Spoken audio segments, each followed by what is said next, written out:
Hello दोस्तों, my self Vinod Singh. आज मैं आपको बताने वाला हूँ कक्षा 10वीं के कुछ और इम्पोर्टेंट प्रश्न। ठीक है, मैंने आपको लगभग 1 से लेकर 10 प्रश्नावली तक आपको जितने भी इम्पोर्टेंट प्रश्न होते हैं वो सब बता दिए थे। ठीक है, आज बारी है 11वीं प्रश्नावली से लेकर 15वीं प्रश्नावली तक। और अगर इन 5 प्रश्नावली को आप ध्यान से पढ़ते हैं तो आप आराम से पास हो सकते हैं। सबसे पहले आपको 11वीं प्रश्नावली खोलनी है। ठीक है, सबसे पहले आपको 11वीं प्रश्नावली खोलनी है और उसमें आपको पढ़ना है उदाहरण पहला। ठीक है, टिक कर लीजिए। उदाहरण पहला, उदाहरण दूसरा और आपको पढ़ना है। ठीक है, उदाहरण 2 ही पढ़ने केवल। ठीक है, पहला उदाहरण और दूसरा उदाहरण यही पढ़ना है।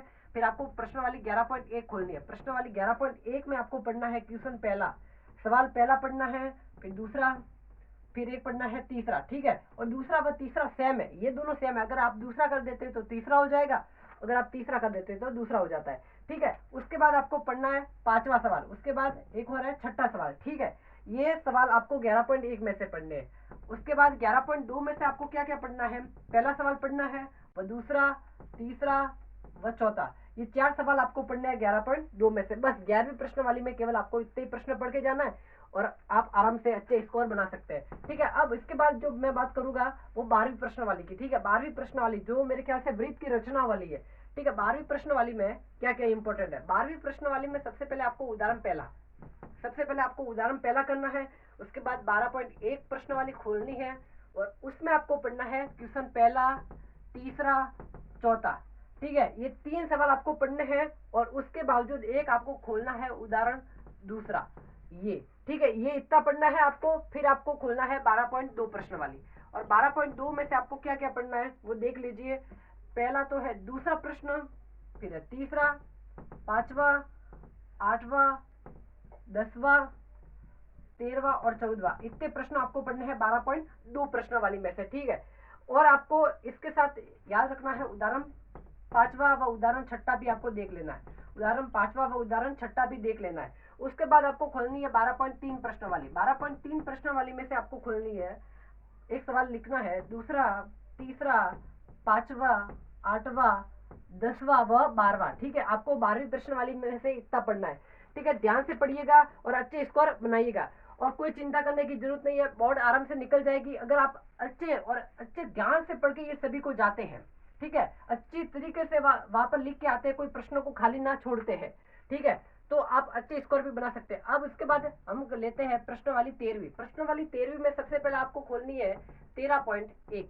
13.1 में आपको पढ़ना है पहला सवाल, तीसरा सवाल, 6ठा सवाल व 9वां सवाल। ठीक है, आप ये पढ़ के जाइएगा। फिर आपको खोलना है 13.2। 13.2 में आपको पढ़ना है पहला, तीसरा व चौथा सवाल। ठीक है, ये 13.2 में आपको पढ़ना है और उदाहरण इसके साथ पढ़ने हैं तुम्हें, उदाहरण 8वां, उदाहरण 9वां और उदाहरण 10वां। ठीक है, ये आपको पढ़ने हैं उदाहरण में से।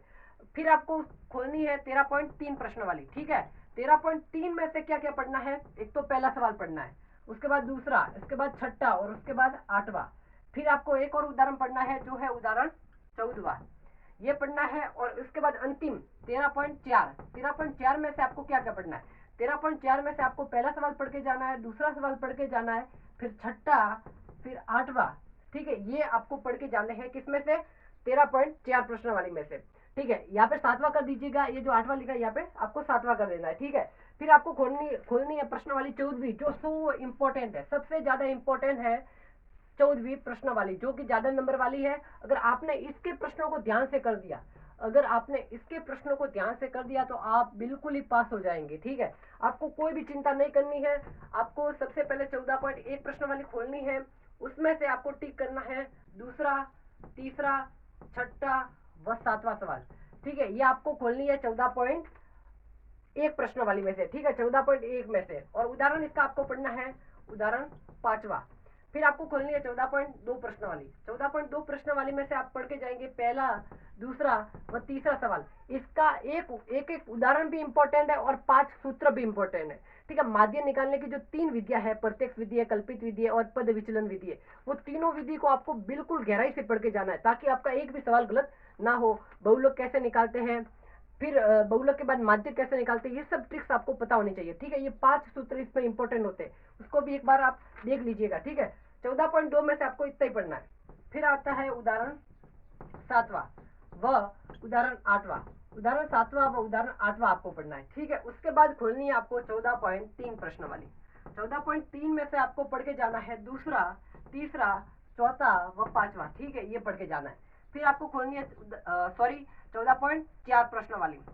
14.4 उसमें से आपको पढ़ के जाना है केवल 2 व 3, ये पढ़ के जाना है केवल आपको 14.4। अगर आपने इतना कर लिया तो आपके जो भी 11 नंबर वाली है या जितने भी नंबर वाली है, आप उसमें अच्छा स्कोर कर सकते हैं और आराम से पास हो सकते हैं। पास होना कोई बड़ी बात नहीं होती, अगर आप किसी भी प्रश्नों को खाली ना छोड़ेंगे तो भी आप पास तो हो जाएंगे, ठीक है। उसके बाद आपको खोलनी है प्रायिकता वाली, जो कि है 15वीं। 15वीं सबसे इजी वाली ही है। उसमें से कुछ और सवाल बता देते हैं, वो देख लीजिए। आपको सबसे पहले उदाहरण पहला पढ़ के जाना है, उसके बाद उदाहरण दूसरा पढ़ना है, उसके बाद उदाहरण पांचवा, फिर उदाहरण छठा पढ़ के जाना है, फिर आपको पढ़ना है उदाहरण 8वां व फिर उसके बाद पढ़ना है आपको उदाहरण 13वां। इतने तो उदाहरण पढ़ने आपको। फिर आपको खोलनी है 15.1 प्रश्न वाली। 15.1 में जो जो मैं प्रश्न कह रहा हूँ वही आपको पढ़ के जाना है बिल्कुल ही, ठीक है। और आप आराम से बोर्ड में अच्छा स्कोर बना सकते हैं। एक तो 5वां जो लिख रहा हूँ वो देख लेना, 7वां, 9वां, 10वां, 12वां, 14वां, 16वां, 17वां और एक आपको पढ़ना है 18। उसके बाद के जो प्रश्न है वो परीक्षा की दृष्टि से इंपॉर्टेंट नहीं है, और ये किताब के नीचे भी लिखा गया है कि ये परीक्षा की दृष्टि से कोई इंपॉर्टेंट नहीं रखता। बस 15वीं प्रश्न वाली जो प्रायिकता है उसमें आपको इतना ही पढ़ना है, और इससे ज्यादा कोई भी बोर्ड में भारी चीज नहीं आएगी, ठीक है। बस आपको इतना पढ़ के जाना है और अच्छा स्कोर बनाना है, ठीक है। और कोई भी प्रश्न को खाली मत छोड़ के आना, बस आपको इतना करना है। और आपको और अगर साइंस के प्रश्न इंपॉर्टेंट चाहिए कक्षा 10वीं के लिए जो बोर्ड में आने वाले हैं, तो आप मुझे कमेंट में बता सकते हैं, ठीक है, कि आपको कक्षा 10वीं के साइंस के भी कुछ इंपॉर्टेंट प्रश्न चाहिए, ठीक है। और इसी के साथ आपको मेरा जो चैनल है ट्यूशन वाला सर, ठीक है, उसको सब्सक्राइब एंड लाइक करना है, ठीक है। Thank you for watching.